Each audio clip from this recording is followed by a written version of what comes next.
యేసుక్రీస్తుని దేవుని కుమారునిగా మాత్రమే బోధించేవారు ఉన్నారు. ఇంకొక విషయం ఏంటంటే అసలు ఓకే, దేవుని కుమారుడు ప్రవక్త, అది కామన్. అలా కాకుండా యేసుక్రీస్తే దేవుడిని బోధించేవాళ్ళు ఉన్నారు.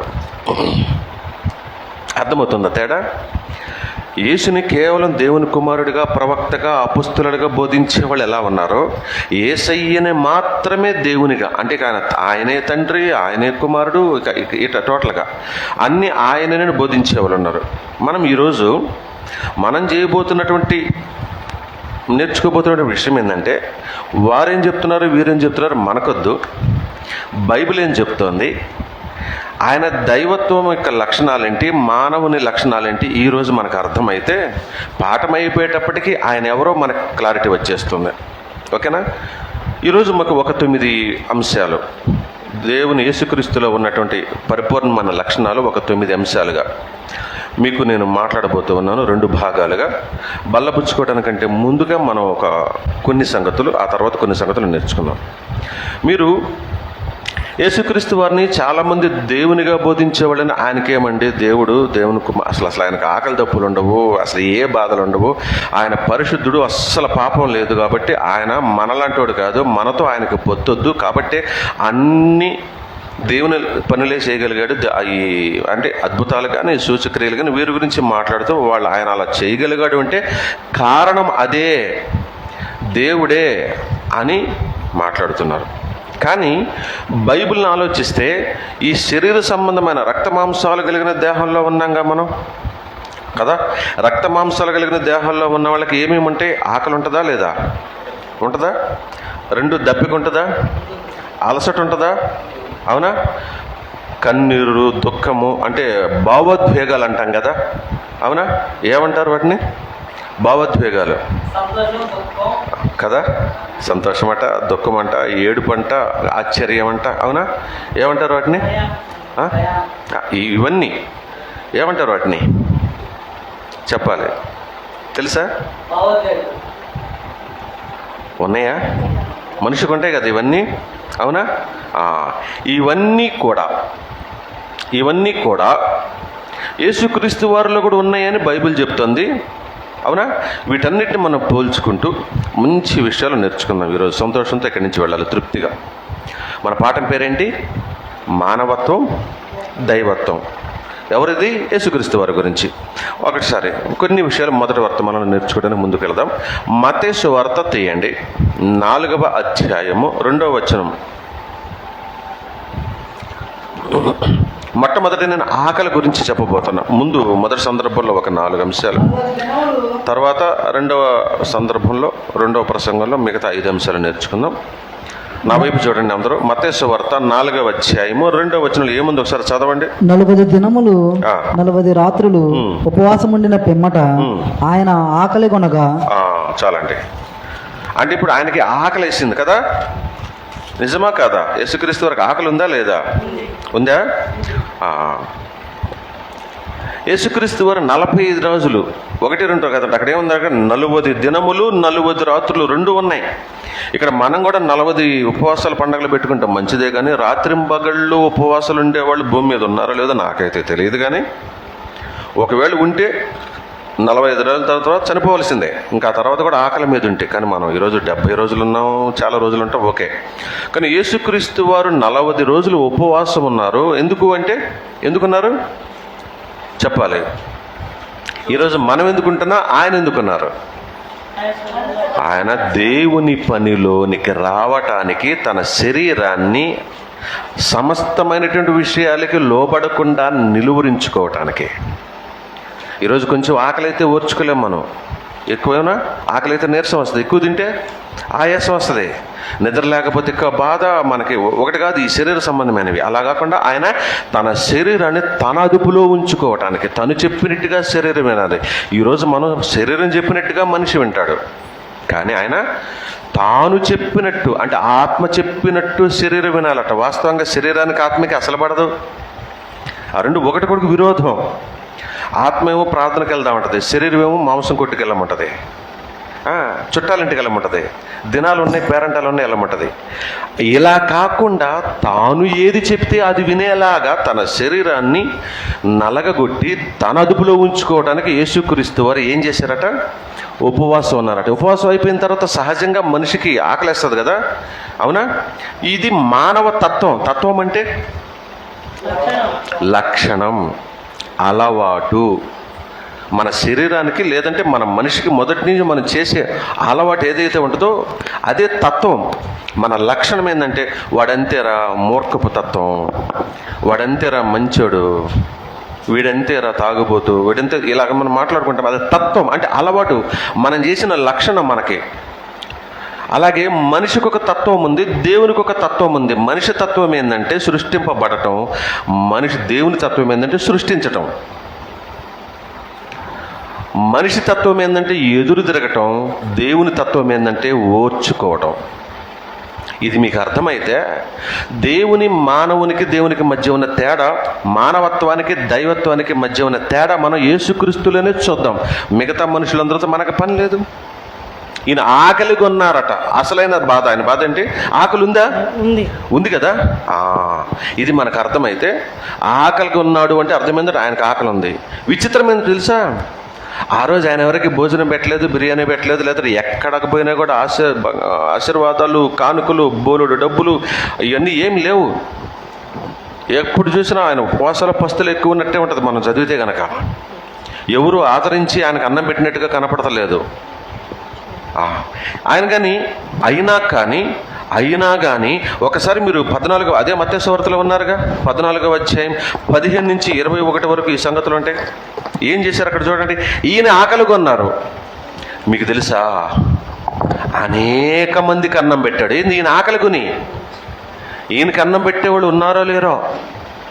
సాయంత్రం అయితే, నాయన రా, నీకు భోజనం సిద్ధపరచాను, ఈరోజు మా ఇంట్లో తినయ్యా, ఈరోజు మా ఇంటికి రాయ్యా భోజనానికి, ఈరోజు పలాంది సిద్ధపరిచాను నీ కొరకని పిలిచిన వాళ్ళు ఎక్కడ మనకు కనపడరు. విచిత్రం ఏంటంటే ఆయన ఆకలి కొనటానికి అలవాటు పడిన తన శరీరాన్ని అదుపులో ఉంచుకుంటూ ఎంతమందికి భోజనం పెట్టాడు తెలుసా? 14వ అధ్యాయం 15, 21 అంటే మధ్యలో ఒక మాట చదవండి. 14 సాయంకాలమైనప్పుడు శిష్యులు ఆయన వద్దకు వచ్చి, ఇది అరణ్య ప్రదేశము, ఇప్పటికే ప్రొద్దుపోయేను, ఈ జనులు గ్రామంలోనికి వెళ్లి భోజన పదార్థములు కొనుక్కొనుటకై వారిని పంపింపవేయమని చెప్పి 19వ వచనం చదవండి మధ్యలో మనకి. పచ్చిక మీద కూర్చుండుడని జనులకు ఆజ్ఞాపించి ఆ 5 రొట్టెలను 2 చేపలను పట్టుకొని ఆకాశము వైపు కన్నులెత్తి ఆశీర్వదించి ఆ రొట్టెలు విరిచి శిష్యులకు ఇచ్చెను. 21వ వచనం. స్త్రీలను పిల్లలను కాక తినిన వారు ఇంచుమించు 5,000 మంది పురుషులు. అబ్బా, ఇప్పుడు మీరు వెంటనే పక్కనే ఉంది 15వ అధ్యాయం 32 నుంచి 38 వరకు ఉంటాయి ఈ సంగతులు. 38వ వచనాన్ని మాత్రం చదవండి, లేదా 37 కూడా చదవండి. పిల్లలను కాక 37 కూడా చదవండి. వారందరూ తిని తృప్తి పొందిన మీదట మిగిలిన ముక్కలు 7 గంపల నిండా ఎత్తిరి. స్త్రీలను పిల్లలను కాక తినిన వారు 4,000 మంది పురుషులు. 14వ అధ్యాయం ఎన్ని గంపలు ఎత్తారో 20 వచనం చదవండి. అటు పేజీకెళ్ళి 14వ అధ్యాయము 20 వచనంలో ఎన్ని గంపలు ఎత్తారట?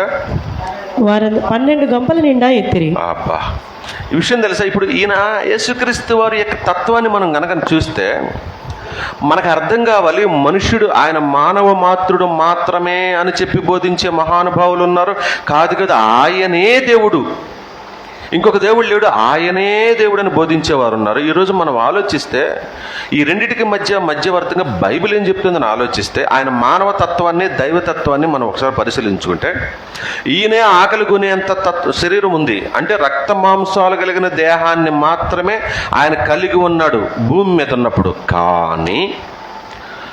కానీ మనం చేసినట్టుగా పాపాలు చెయ్యకపోవటం మూలాన తన బ్రతుకు యొక్క పరమార్థం తనకు తెలుసు కాబట్టి మనందరి మానవాళి రక్షణ కొరకు మనం మాట్లాడుకుంటాం. యెషయా గ్రంథంలో 7వ అధ్యాయంలోను 9వ అధ్యాయంలోను ఆయన మన కొరకే భూమి మీద వచ్చాడని, చాలా సందర్భాల్లో మన రక్షకుడిగా నియమించబడ్డాడని ఆయనకు తెలుసు కనుక తన వలన ఏదైనా ప్రాబ్లం జరిగితే తనకు కూడా ప్రాబ్లమే కనుక తన ప్రణాళిక, దేవుని ప్రణాళిక పాడైపోతుందని పరిశుద్ధంగా తనను తాను నిలుపుకున్నటం మూలంగా దేవుని లక్షణాలు కూడా కడిగి దేవుని లక్షణాలతో భూమి మీద చలిస్తూ దేవుడు చేసిన కార్యాలు, దేవుళ్లాగా అనేక కార్యాలు చేయగలిగాడు. అందులో ఒకటి ఈరోజు మనం చూస్తున్నాం. ఆయనకు ఆకలి ఉంది. అదే సమయంలో తన ఆకలితో ఉన్నా కూడా తన శరీరం ఆకలి కొనే శరీరం అయినప్పటికీ 1000 మందికి, ఎంతమంది కంటే మొదటి దాంట్లో 5,000 మందికి ఎన్ని గంపలు ఎత్తారట? వాళ్ళు తినంగా తృప్తిపడంగా 12 గంపలు మిగిలిపోయినాయి. పంచింది ఎన్ని ఏంటి? పంచింది ఎన్ని? ఈరోజు నా దగ్గర ఎన్నున్నాయో తెలుసా? ఎన్నండి వరాలు, ఆత్మవరాలు నాకే తెలియదు. నా దగ్గర అయితే ఏం లేవు. కేవలం బోధించడం, వాక్యం ప్రకారం ప్రకటించిన ప్రకారం జీవించడం అనే దేవుని వాక్యానుసారమైనటువంటి లక్షణం మాత్రం నా దగ్గర ఉంది. ఆ వరం ఇచ్చారు దేవుడు నాకు. అద్భుతాలు, మహత్కార్యాలు చేసే తత్వం ఈరోజు ఎవరికైనా ఉందా? మీరు ఎప్పుడైనా చూసారా? ఏ ప్రసంగం, ఎక్కడ 1,00,000 మంది కూడుకున్నటువంటి మీటింగ్స్లో ఎవరైనా 1 కేజీ బియ్యం వండే, 1 కేజీ కింటాలు పోసి ఉండడం కదా, 1 కేజీ వండి ఆకాశం వైపు కన్నులెత్తు చూసి పంచండ్రా 12 గంపలు మిగలాల్సిన పనిలే, 1 గంప కూడా మిగలాల్సిన పనిలే, సరిపోతే చాలు. ఎవరైనా ఉన్నారు అలా పెట్టిన వాళ్ళు? మీరు ఎవరినైనా చూసారా? ఆ రోజు 2000 సంవత్సరాల క్రితం యేసయ్య చేశాడు ఆ పని. 5,000 మందికి పేకల దాకా తిన్నారు. అసలు మామూలుగా మనుషులుండే ఆహారమే అద్భుతమైన రుచిగా ఉంటుంది కదా. ఇప్పుడు నేనంటాను, పరలోకం నుంచి ఆశీర్వదించబడిన ఆ అన్నానికి, ఆ ఫ్రైడ్ ఫిషెస్కి, ఆ ఎండు చేపలకి, చక్కగా వేయించిన ఎండు చేపలకి ఎంత రుచి ఉంటుందో తిన్నవాళ్ళు. నేనైతే ఆ సందర్భం చెప్పి ప్రతిసారి నాకు నోట్లో నీళ్లు వరతాయి. ఇప్పుడు కూడా నూరుతున్నాయి నీళ్ళు. దేవుడే ఫ్రై చేసి ఇచ్చిన చేపలు ఎంత రుచిగా ఉన్నాయో, ఎలా తినుంటారో వాళ్ళు ఆ రకంగా. ఎంత పేకల దాకా పట్టించుంటారేమో, వేలు పెడితే అందేలాగా. ఇప్పుడు నాకు గుర్తొస్తుంది, ఎన్ని చేపలు ఎవరైనా ఫ్రై చేసి పెడితే తినాలని. అంతమంది తింటే 12 గంపలు ఎత్తారే.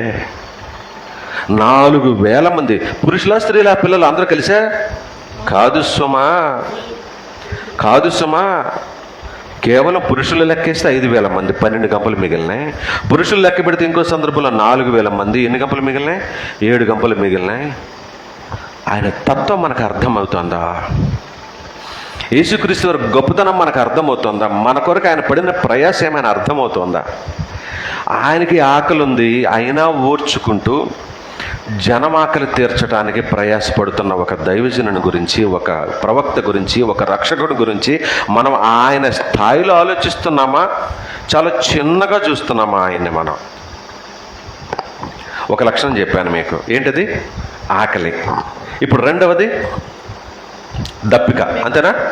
ఆకలి, దప్పికలు. ఇప్పుడు చూద్దాం ఒకసారి. మీరు యోహాను సువార్తలోకి రండి, 19వ అధ్యాయం 28వ వచనాన్ని చూసుకుందాం ఒకసారి. యోహాను సువార్త 19వ అధ్యాయం 28వ వచనం. అటు తరువాత సమస్తమును అప్పటికి సమాప్తమైనదని యేసు ఎరిగి, లేఖనము నెరవేరినట్లు నేను దప్పికొనుచున్నానెను. ఏంటండి దప్పికుందా? ఆయనకి దాహం ఉందా లేదా? అసలు నీళ్ళే తాగకుండా ఉంటారేమో అని అనుకుంటారేమో మీరు. ఆయనకి దప్పికుంది. ఈ వచనం ఎందుకు చదివిస్తున్నానంటే, దప్పిక అనేది దాహం తీర్చుకోవటానికి అనేది, లోపల ఆకలి దప్పులు ఉంటాయి అనేదానికి ఒక నిదర్శనం మాత్రమే. అంటే ఆయన దప్పికునే అలవాటు ఉందంటే, శరీరం ఆకలి అన్నం తింటోంది, దప్పిక తీర్చుకుంటోంది.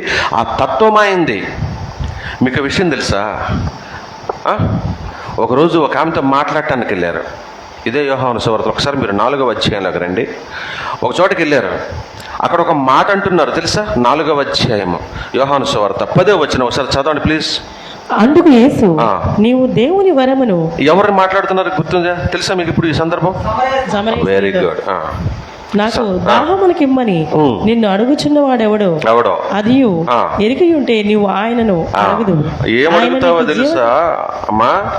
నీవు దేవుని వరమును, అంటే దేవుడి నుంచి ఇచ్చిన వరమును నేనే, నీకు తెలియట్లా. ఈరోజు దేవుడు అనుకుంటున్నాం ఆయన్ని, దేవుని కుమారుడు అని అనుకుంటున్నా, తేడా తెలియట్లా మనకి. ఆయన అంటున్నాడు, దేవుని వరాన్ని నేను దేవుని దగ్గర నుంచి వరంగా మీకు ఇవ్వటానికి వచ్చాను నేను అని మాట్లాడుతూ అక్కడ ఒక అద్భుతమైన విషయాన్ని పరిచయం చేస్తున్నారు. ఏంటట? నేను నీకు ఇచ్చే నీళ్లు జీవజలమిచ్చినని ఆమెతో చెప్పాను. ఆయన మామూలుగా తాగితే, మామూలుగా మనం దప్పికైతే ఏం చేస్తాం? మామూలు నీళ్లు తాగుతాం. ఆయన దగ్గరికి వెళ్తే ఆయనకే దప్పిక అవుతోంది. ఆయన దప్పిక అయినప్పుడు జనం ఏమిచ్చారు? ఈ దుర్మార్గులైన మనుషులు ఏమిచ్చారు ఆయనకి? చేదు చిరకనిచ్చారు. కానీ ఆయన మనకి జీవజలాన్ని ఇస్తానంటున్నాడు. ఈ నీళ్లు తాగితే ఎప్పటికీ ఆ? దప్పిక. ఎప్పటికి నీకు దప్పిక. దప్పిక కాదు అంటున్నాడు. చూడండి తేడా చూడండి. అందుకు యేసు- మనిషి అందుకు యేసు ఈ నీళ్లు త్రాగు ఈ ప్రతివాడు నీళ్లు త్యాగు ప్రతివాడు మరలా దప్పిగొనను, మరలా దప్పిగొనడు. అవును, నేనిచ్చే నీళ్లు త్రాగువాడు ఎప్పుడును చాలమ్మా. దప్పిగొనడు. అదే విషయం.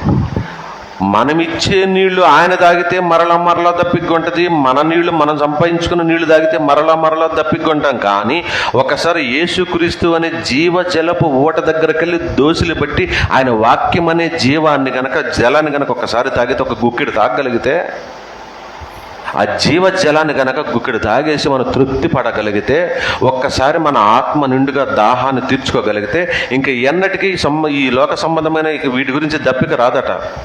అంటే మనం అలా చేయటలేదు భక్తి.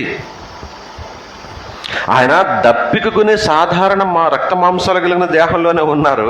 కానీ ఆయన ఇవ్వగలిగిన, మనకివ్వగలిగిన జీవజలం అట. అది విచిత్రం కదా.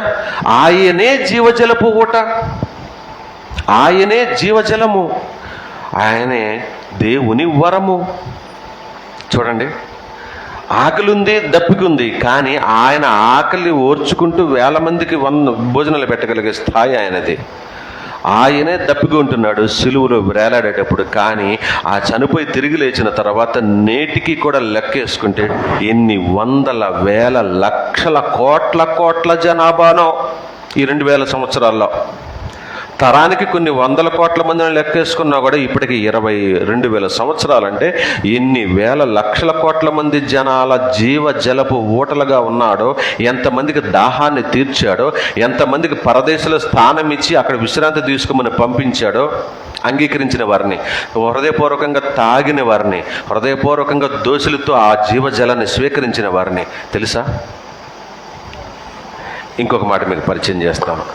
యోహాను సువార్త 4వ అధ్యాయం 6వ వచనం. ఒకసారి మీరు 4:6లోకి వెళ్ళండి. ఇప్పుడు ఆయన అలసట కూడా ఉన్నదట ఆయనకి. మామూలు రక్త మాంసాలు కలిగిన దేహం కదా ఆయనది. చూడండి 4వ అక్కడ యాకోబు బావి ఉండెను గనుక యేసు ప్రయాణము వలన అలసి ఉన్న రీతిని ఆ బావి యొద్ద కూర్చెడెను. అప్పటికి ఇంచుమించు 12 గంటలాయెను. సమరయ స్త్రీ ఒకటి. ఒకసారి పైకి చదవండి. యాకోబు తన కుమారుడైన యేసోపుకిచ్చిన భూమి దగ్గరనున్న సమరయలోని సుఖారు అనే ఊరు, ఆ ఊరి పేరు సుఖార్ అనే ఊరట. ఆ ఊరికి వచ్చెను. అక్కడ యాకోబు బావి ఉండెను గనక యేసు ప్రయాణము వల్ల అలసి ఉన్న రీతిని ఆ బావి యొద్ద కూర్చెండును. అప్పటికే ఇంచుమించు 12 గంటలాయెను. 12 గంటల మంచి ఎండ ఉంటుందా, లేకపోతే చల్లగా హాయిగా ఉంటుందండి మధ్యాహ్నం పూట కదా? వర్షాకాలం అయినా కూడా 4 ఎండే ఉంటుంది కదా, వర్షం లేని రోజు ఉంటుందా లేదా? ఇప్పుడు 12 గంటల ఎండలో ఎక్కడి నుంచో ప్రయాణం అయిపోయి దారిలో నడుచుకుంటూ సుఖార్ అనే ఒక ఊరి దగ్గరికి వచ్చారు. అక్కడ యాకోబు బావి ఉందట. ఆ బావి దగ్గర కూర్చున్నాడు. ఆ కూర్చునే క్రమంలో ఒక మాట రాయించారు. ఏంటట? అలసిపోయి ఉన్నాడు.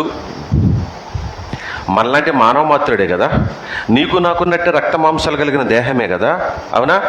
ఆ రోజు మనలాగా ఆటోలు ఉన్నాయా ఏంటి, బళ్ళు ఉన్నాయా? బైక్ వేసుకుని రయ్యమని ఆ 350 450 cc వేసుకుని ఏం బండి ఏంటిది? BMW బండ్లు కదా అవి, కదా బైకులు ఉన్నాయి కదా ఇప్పుడు. రేనా మీకు వచ్చినాయి ఆయన, పెద్ద పెద్దవి ఉన్నాయి కదా, చాలా బళ్ళు ఉన్నాయి కదా. ఏ బండి వేసుకొని డుగ్గు మన రాలేదు ఆయన. బుల్లెట్ బండి, సరే. అదే కాళ్ళే వాహనాలు, పాదాలే బైకులు, వెళ్తే కాలినడక, లేదంటే పడవ ప్రయాణం. అంటే గాడిద మీద కూడా ఇక్కడ ఊళ్ళు ప్రయాణం చేసినట్టుగా లేదు. ఒక చోట ఊళ్ళోకి పట్టణంలోకి వెళ్ళేటప్పుడు మాత్రమే గాడిదని వాడినట్టుగా ఉంటుంది. ఎక్కడ వెళ్ళాడు? కాలినడకనే. కాళ్ళే వాహనాలు, బైకులు. మరి అలసట ఉంటుందా లేదా? మానలాంటి దేహమే కదా ఆయన కూడా. అలసిపోయాడా? ఇప్పుడు ఆయన ఒక మాట చెప్తాడు. మత్తయి సువార్త 11వ అధ్యాయం 28వ వచనంలో, ఆయనే అలసిపోయాడు పని చేస్తూ ఉంటే. విచిత్రం ఏంటంటే మనకు విశ్రాంతినిస్తానంటున్నాడు. మీరు అలసిపోయారా? ప్రయాసపడి భారం మోసుకుంటూ అలసిపోయి ఉన్న వారలారా, నా యొద్దకు రండిరా బాబు, నేను మీకు విశ్రాంతి కలుగజేయుదును. అదేంటి ప్రభువా, నువ్వే అలసిపోయావు, నాకు అలసట తీరుస్తానంటున్నావేంటి? నువ్వే ప్రయాణం చేసి అలసిపోయి ఉన్నావు, బావి దగ్గర ఒడ్డుకొచ్చి కూర్చున్నావు, దప్పిక అవుతోంది, దాహం కోసం ఎదురు చూస్తూ ఉన్నావు, ఆకలి అవుతుంది. మీ శిష్యులేమో అన్నం కోసం వెళ్ళారు ఊళ్ళోకి భోజనం కొనుక్కుని రావడానికి. నువ్వేంటి మా అలసట తీర్చుకుంటున్నావు? తీరుస్తారు, రండి నా ఎద్దుకు రండి, నేను మీకు విశ్రాంతి కలుగు చేస్తాను అంటున్నావేంటి? అదే తేడా, అదే తత్వం. అంటే మానవత్వంలో ఉన్న దైవత్వం, మానవునికి కలిగిన దైవతత్వం ప్రపంచంలో ఏ వంక ఒక్కరి దగ్గర లేదు లేదు లేదు. గాలించి చూసినా సరే, నువ్వు భూతద్దం వేసి చూస్తావా, లేకపోతే ఇంకా ఏమైనా వేసి చూస్తావా, ఏమైనా వేసి చూసుకో, భూమి మీద ఏ మనిషి దగ్గర కూడా మానవత్వం మాత్రమే ఉంది. ఇంకా చెప్పాలంటే ఇప్పుడున్న సమాజంలో మానవత్వం కూడా లేదు, మనుషుల్లో మృగతత్వం ఉంది. ఇంకా చెప్పాలంటే మృగాల్లో కూడా మళ్ళీ రూల్స్ మారవు, అక్రమాలు చేయవు, రూల్స్ పాటిస్తాయి. అవి మృగతత్వం ఏంటంటే మాంసాన్ని చీల్చుకుని తినడమే దాని తత్వం, దానికి అలవాటు. కానీ తన బిడ్డల్ని జోలికెళ్ళదు అది. ఈరోజు సమాజంలో తన బిడ్డల్ని చీల్చుకు తినే పురుషులు ఉన్నారు, తండ్రులు ఉన్నారు, తన బిడ్డల్ని చంపుకు తినే తల్లులు ఉన్నారు. అసలు చోటి మనిషిని ఎప్పుడు చూసినా ఎవరిని మింగుదామా అని ఎదురు చేసే మృగతత్వం కలిగిన మనుషులు ఉన్నారు. మానవత్వమే లేని సమాజంలో మనం ఉన్నాం. ఆ రోజు మానవునిగా ఉంటూ కూడా దైవత్వాన్ని చూపించాడు. ఆయనే అలసిపోయి తిరుగుతూ ఉన్నాడు. ప్రయాసపడి భారం మోసుకున్న సమస్త జనులరా నా యొద్దకు రండి, నేను మీకు విశ్రాంతిని ఇస్తానని ఆనాడే హామీ ఇచ్చారు. చనిపోయి తిరిగి లేచిన తర్వాత ఆ హామీని అమల్లోకి తీసుకొచ్చారు. ఏమర్థమవుతుంది మనకు ఆయన తత్వం? యేసుక్రీస్తు వారి గొప్పతనం మనకు అర్థం కావట్లేదు ప్రియులారా. అలసిపోయిన ఆయన అలసట తీరుస్తానంటున్నాడు. ఈరోజు మనం ఉంటున్నాం, అలసిపోతే ఇంక ఏం పట్టించుకో మనం. అవునంటారా కాదంటారా? ఏదో ఒక పని చేశారు, లేదా ఒక ప్రయాణం చేశారు, లేదంటే ఒక తగాదాడారు, దుమ్మెత్తిపోశారు, అలసిపోయి వచ్చి కాసేపు కూర్చుంటారా లేదా? తగాదాడిని కూడా అలసట వచ్చిద్దా లేదా? అప్పుడు ప్రశాంతంగా ఆయాసం తెచ్చుకుంటారా లేదా? నా జోలికి రామాకడ కాసేపు, నేను మనిషిని కాదంటారు. అవునా? అది మంచి పనైనా చెడు పనైనా, ఆశీర్వదించే పనైనా, అందరికి అన్నం పెట్టే పనైనా సరే, అందరూ తిట్టిపోసే పనైనా సరే, శరీరం అలిసిపోతే ఎవరి జోలికి రాము. విచిత్రం ఏంటంటే ఆయన అలిసిపోయినా సరే మీ అందరికి విశ్రాంతి ఇస్తాను, నా దగ్గర రమ్మంటున్నాడంటే ఆయన దైవతత్వం అర్థమవుతుందా మనకి? ఎన్ని అనుకున్నావు ఇప్పుడు? ఎన్ని తత్వం? 1 ఆకలి, 2 3 అలసట. ఒక 4వ విషయాన్ని మనం మాట్లాడుకున్నాం. ఒకసారి మీరు మత్తయి సువార్త 17వ అధ్యాయము 27వ వచనం చదువుకుందాం. ఆయనను మనము వారికి అభ్యంతరము కలగజేయకుండానట్లు నీవు సముద్రమునకు పోయి గాలము వేసి మొదట పైకెచ్చు చేపను పట్టుకొని దాని నోరు తెరిచిన ఎడల 1 షెకేలు దొరుకును, దానిని తీసుకుని నా కొరకును నీ కొరకును వారికిమ్మని అతనితో చెప్పాను. రైట్. ఇక్కడ సందర్భం ఏంటంటే ఒక చోట మీటింగ్ లో ఉన్నారు యేసుక్రీస్తు వారు, జనంతో మాట్లాడుతూ ఉన్నారు. ఇప్పుడు పన్ను కట్టించుకునే వాళ్ళు వచ్చారు అక్కడికి. ఎవరు? Tax payers. ఏమంటారు వాళ్ళని? బైబిల్ భాషలో వెరీ గుడ్, సుంకర్లు వచ్చారు. ఇప్పుడు డైరెక్ట్గా ఆయన అడగకుండా పేతురు గారిని ఉన్నాడు, పెద్ద ఆయన ఉన్నాడుగా, ఆయన పిలిచి, ఏంటి పేతురు, ఏంటి సంగతి? బాగానే ఉంది. ఇప్పుడు కూడా మన దగ్గర కూడా వస్తూ ఉంటారుగా, ఏంటి మీ వాడు అది చేయడా, మీ వాడు ఇది చేయడా, మీ పాస్టర్ గారు అది ఇవ్వడా, మీ పాస్టర్ గారు మాకు దశంభాగం ఇవ్వడా, సారీ దసరా కానుకలు ఇవ్వరా, మాకేమి ఇగట్రా, మాకు దసరా మామూలు ఎవరా, పండగ మామూలు ఎవరా అని కొంతమంది అడుగుతుంటారు కదా. అవునా? ఇంటికి అది కట్టారా లేదా అడుగుతుంటారు కదా. గవర్నమెంట్కి లోపడాలిగా, మనం ప్రభుత్వానికి లోపడి మనం ఖచ్చితంగా కట్టాలిగా. ఇప్పుడు ఈయన ఎవరు? మనలాంటి మనిషే కదా మనలాంటి మనిషేనా? ఈ సందర్భం నేర్చుకోబోయే ముందు ఒకసారి ఆయన ఎవరో తెలుసుకుందాం. ఒకసారి మీరు యోహాను సువార్త 1వ అధ్యాయము 3వ వచనం మీరు చదువుతారా? లేదంటే మొదటి నుంచి చదవండి, మొదటి 3 వచనాలు చదవండి యోహాను సువార్త. ఆయన కెపాసిటీ ఏంటో, ఆయన ఎవరో మనకు అర్థమైతే ఇప్పుడు జరుగుతున్న సందర్భంలోకి వచ్చేద్దాం. ఆదియందు వాక్యము ఉండెను, వాక్యము దేవుని యొద్ద ఉండెను, వాక్యము దేవుడే ఉండెను, ఆయన ఆదియందు దేవుని యొద్ద ఉండెను, సమస్తమును ఆయన మూలముగా కలిగెను, కలిగి ఉన్నదేదియు ఆయన లేకుండా కలుగలేదు. ఇది మనకు అర్థమవుతుందా? కలిగి ఉన్నదేదియు, ఇప్పుడు మనం చూస్తున్నది, వింటున్నది, తింటున్నది, కదిలి ఉన్నది, కలిగి ఉన్నది, నమిలేది, మింగేది, ఊసేది, తిరిగేది, మనం ఏదైతే ఈ సృష్టిలో మనం అనుభవిస్తూ ఉన్నామో ఈ కలిగి ఉన్నది ఏదియు కూడా ఎవరి చలువ వలన కలిగిందట, ఎవరి దయ వలన కలిగిందట, ఎవరి యొక్క కెపాసిటీ మూలంగా కలిగిందట. కలిగి ఉన్నది ఏది ఆయన లేకుండా కలగలేదు, కలిగించిన వారు ఉన్నారు, ఆయన తండ్రి. ఎవరి ద్వారా కలిగించారు? ఇక్కడ చేసినది ఎవరు? యేసుక్రీస్తు వారు. ఇది మీకు అర్థమైతే ఈయన రారాజు, సృష్టికర్త, తప్పులేదు. రారాజు ఈ భూమి మీదకి వచ్చాక నీలాగా నాలాగా మానవ మాత్రుడిగా ఉన్న ఈ రారాజు మానవ మాత్రుడిగా ఉన్నప్పుడు ఒక ట్యాక్స్ పేయర్ వచ్చేసి, ఒక శంకర్ వచ్చేసి, ఓ పెద్దనట్రా పేదరు కదా నీ పేరు, ఏంది మీ బాసు భలే మీటింగ్లు పెడతాడు కానీ ఇంతకంతా బాగానే ఉంది కానీ ఏంది మాకు ట్యాక్స్ కట్టడా, మాకు పన్ను కట్టడా అని అడిగారట. ఇప్పుడు యేసుక్రీస్తు వారు చెప్తున్న మాట ఏంటంటే, సీమోనా నీకు ఏం దోస్తున్నది? నీకేమి తోచుచున్నది? భూరాజులు సుంకమును పన్నును ఎవరి యొద్ద వసూలు చేయుదురు? కుమారుల యొద్దనా అన్యజనుల యొద్దనా అని అడిగాను. అతడు అన్యుల యొద్దనే అని చెప్పాను. అలాగైతే యేసు, అలాగైతే కుమారులు స్వతంత్రులే, అయినను మనం వారికి అభ్యంతరము కలగజేయకుండానట్లు నీవు సముద్రమునకు పోయి గాలము వేసి మొదట పైకొచ్చు చేపను పట్టుకుని దాని నోరు తెరిచిన ఎడల ఒక షెకేలు దొరుకును, దానిని తీసుకుని నా కొరకును నీ కొరకును వారికి ఇమ్మని అతనితో చెప్పాను. ఎప్పుడో దాచిపెట్టిన ఒక అరషెకల్ని ఒక చేపకి చేసి నా కోసం వెయిట్ చేయమంటే అది ఒక పెద్ద పాటలండి, ఇంకోసారి నేర్చుకున్నా. ఆల్రెడీ చెప్పినట్టు నేను ఇంతకుముందు మీకు. Very good. రారాజయ్యుండి మానవ మాత్రుడిగా మనలాగానే పన్ను కట్టాడు. ఇది మానవత్వం. కానీ ఆయన లక్షణం ఏంటంటే సమస్త సృష్టిని ఏర్పాటు చేసిన లక్షణం అది దైవతత్వం. మనకు అర్థమవుతుందా? ఈరోజు మనం రారాజులో అక్కర్లా, ఒక చిన్న అధికారం అయితే చాలు భూమి మీద పన్నులు కట్టం. ఇంటి పన్ను, నిన్న ఒక ఆయన ఇంటి పన్ను కట్టమని, కరెంటు బిల్లు కట్టమని ఇస్తే కొట్టి చంపేసినంత పని చేశాడు హైదరాబాద్లో ఒక చోట. నన్నే కరెంటు బిల్లు కట్టమంటావా, నీకు ఇంత ధైర్యం అనే. అంటే ఫ్రీ కరెంట్ మన దగ్గర కూడా ఎంతమంది ఉన్నారా? లేరా? Current free, water free, A to Z ఫ్రీగా ఉండాలి. ఎందుకంటే నేనేంటో తెలుసా,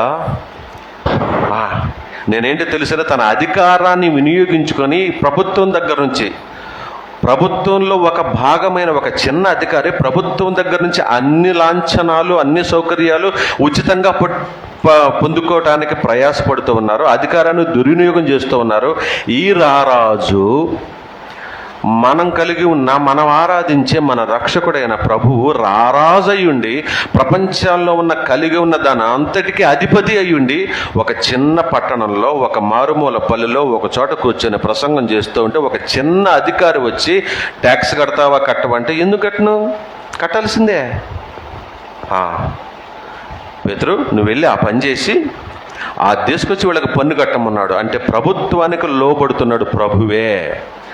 ఏం నేర్చుకోమంటున్నాడు మనల్ని? మనం ఎక్కడైనా లోబడుతున్నాం? మన ప్రభుత్వానికి లోబడకుండానే ఉన్నాం చాలా చోట్ల. మనం కూడా రాత్రులైతే తకామని మొలుస్తాయి ఎంత పెద్ద స్తంభాలు, కరెంటు వైర్లు తగిలించడానికి కదా. రాత్రి పగలంతా దాచిపెడతాం. పల్లెటూళ్ళలో మీరు చూడండి, వైర్లు కనపడకుండా భద్రంగా దాచిపెడతారు. రాత్రి కాగానే ఎవడి స్తంభం వాడి దగ్గరికి వెళ్ళేసి ఎవడి కర్ణ వాడు తీసుకుని టకామని లేని మీద వేసేస్తారు. ఏంటివి? కరెంటు వైర్లు. Complete free. ట్యాక్స్ కట్టమంటే మమ్మల్ని ట్యాక్స్ అడుగుతారు మీరు, మేమేంటి తెలుసా అంటారు. అధికారం ఉన్నాడు, మేము ఎడగట్టామయ్యా మా వల్ల ఏమవుద్ది అంటాడు బేదవాడు. చూడండి, బేదవాడేమో బేదరికం పేరుతో ఎగ్గొడుతున్నాడు, ధనికుడేమో అధికారి పేరుతో ఎగ్గొడుతున్నాడు. కానీ రారాజు అయ్యుండి, సకల చరాచర జగత్తుకు అధిపతి అయ్యుండి, సృష్టించిన సృష్టికర్త అయ్యుండి పన్ను కట్టమంటే తగాదాడతల్లా, గొడవ చేయటల్లా, మర్యాదగా పేతుర్ని పిలిచి ఎవరైతే పేతుర్ని ట్యాక్స్ అడిగారో అదే పేతుర్ని తీసుకెళ్ళి, మంచిదే కదా కట్టాల్సిందే కదా, మనం ఎవరిది వాళ్ళకి ఇచ్చేసి, రోమ చక్రవర్తికి ఇవ్వాల్సిన వాళ్ళకి ఇచ్చేసి, మనది మనకి ఇచ్చేసేయమని చెప్పి పోయి పన్ను కట్టేసేయమన్నాడు. అర్థమవుతుందా దేవుని తత్వము? అర్థమైతే మనం అదృష్టవంతుల ప్రియులారా. దేవుని తత్వం మనకు అర్థం కావట్లేదు తెలుసా. యేసుక్రీస్తు వారిని మనం ఏం మాట్లాడుకుంటున్నామంటే, ఎప్పుడు చూసినా సరే అయితే అవతలొడ్డు కాదంటే యువతలొడ్డు అన్నట్టుగా అయితే దేవుని చేసేస్తూ ఉన్నాం, లేదంటే మానవ మాతృని చేసేస్తూ ఉన్నాం. కానీ మానవతత్వంతో బ్రతుకుతూ ఉన్న దైవత్వంలో ఉన్న మనిషిని మానవతత్వంలో ఉంటూనే దైవత్వాన్ని ప్రదర్శించాడని, దేవునిగా అక్కడ కీర్తించబడ్డాడని, ఆ కీర్తించబడిన మీదట చివరి దశలో ప్రభు తండ్రి చేత అధికారిగా నియమించబడ్డాడని, రక్షకుడిగా నియమించబడ్డాడనే విషయాన్ని మనం గమనించలేకపోతున్నాం. దేవునికి ఉన్నటువంటి అర్హతని, ఆయన కెపాసిటీని సరైన రీతిలో మనం తీసుకోలేకపోతున్నాం. అందుకే మన భక్తి ఒక రకంగా ఈ పరిపూర్ణ దశకు రావట్లేదు. ఎన్ని సంవత్సరాలు ఉంటున్నావు సరే, ఇంకా లోపాలతోటే ఉంటున్నావు. మన ప్రభు ఎలాంటి మనిషి అయ్యుండి ఎలాంటి దేవునిగా కీర్తించబడ్డాడు, దేవునిగా ఆరాధించబడుతున్నాడు, దేవునిగా మహిమపరచబడ్డాడు తండ్రి చేత. మరి మనమేంటి ఇంకా మనుషులుగానే ఉన్నాం, దైవత్వ లక్షణాల్లోనికి రావటం లేదే. ఇప్పుడు యేసుక్రీస్తు వారిలాగా 1000 మందికి భోజనం పెట్టాల్సిన పని లేదు, ఇంకా ఇతరత్ర ఆయన చేసిన పనులను చేయాల్సిన పని లేదు. ఈరోజు మిమ్మల్ని ఎవరో నీటి మీద నడవండి అంటలేదు, గాలిని, ఆకాశాన్ని, భూమిని, సముద్రాన్ని గద్దించమని కోరటం లేదు, కుళ్ళిపోయిన శవాన్ని బ్రతికించమని అడగటం లేదు. కానీ ప్రభు లక్షణాలని కనీసం భూమి మీద చూపించమని అడుగుతున్నాడు కదా ఆయన. ప్రభు యొక్క లక్షణాలని, దైవపు లక్షణాలని కనీసం భూమి మీద ప్రసరింపజేసి అనేక మందికి మీరు ప్రకటించి, మీ మరణించిన తర్వాత నా సన్నిధిలోకి వచ్చేయండి, నేను మిమ్మల్ని ఆశీర్వదిస్తాను, నా దగ్గర కూర్చోబెట్టుకుంటాను, నాతో పాటు జీవితకాలం అనంతకాలం సంతోషంగా ఉందామని మన ఆహ్వానిస్తూ ఉంటే దేవుని యొక్క లక్షణం మనకు ఇంతవరకు అర్థం కావట్లేదు, వంట పట్టడం లేదు. చెప్పి చెప్పి చెప్పి చెప్పి ఆయనకి ఒకరోజు విసుగు పుట్టించి అని మనల్ని విడిచిపెడితే ఏమైపోతామో మనకు అర్థం కావట్లేదు ప్రియులారా. నాకు అర్థమవుతోంది, మీకు అర్థమవుతోందా? ఎంత భయంకరమైన పరిస్థితుల నుంచి నన్ను ఈరోజు నిలిపి ఉంచాడు మీకు తెలియదు, నాకు తెలుసు. మీకు అర్థమవుతోందా? మీకు ఎప్పుడు దేవుని యొక్క ప్రేమ, దేవుని యొక్క రక్షణ అనుభవించలేదా? ఏ పరిస్థితుల నుంచి మీరు ఎన్నోసార్లు రక్షించబడ్డారో తెలియట్లేదా? ఎన్ని సుడిగుండాలు దాటి ఉంటే ఈ వయసు దాకా వచ్చి ఉంటారు, ఎన్ని ఉపద్రవాలు జయించి వచ్చి ఈ స్థితికి వచ్చి ఉంటారు, ఎన్ని ప్రమాదాల నుంచి తప్పించబడి ఎన్ని ఆశీర్వాదాలు పొందుకొని ఇక్కడ దాకా వచ్చి ఉంటారు. ఈ వయసు వరకు అన్ని వయసుల వారు ఉన్నారుగా మీలో. మరి ఈ వయసుకు వచ్చిన దాకా కూడా మీకు ఆయన దగ్గర నుంచి పొందుకున్నవి, అది ప్రమాదం నుంచైనా సరే, సంతోషం నుంచైనా, ఆశీర్వాదమైనా, ఏదైనా అర్థం కావట్లేదా? అర్థమైతే మనం ఇంకా హృదయపూర్వక కృతజ్ఞతలు చెల్లించాలి. అర్థం చేసుకోవడానికి ప్రయత్నిద్దాం. బల్లపుచ్చుకునే కార్యక్రమంలో ప్రవేశించేస్తా. మిగతా భాగం తర్వాత నేర్చుకుందాం. దేవునికి మహిమ కలుగును గాక.